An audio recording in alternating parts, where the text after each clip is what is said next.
روانه زه د خپل احساس د زوره لیونی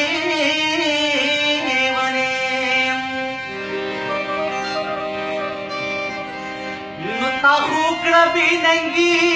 په مخه لاړې او زه یې اوس هم د پېغوره لیونی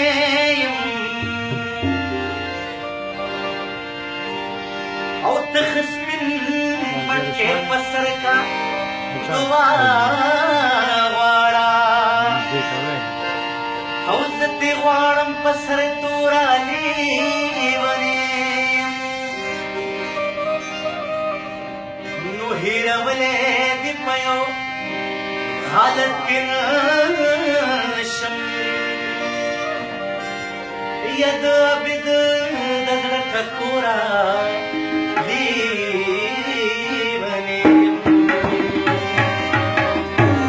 خلګیار صاحب نو کوئی شبی وسیدا بل سے چل رے ذکر کمستا کڑے اول رے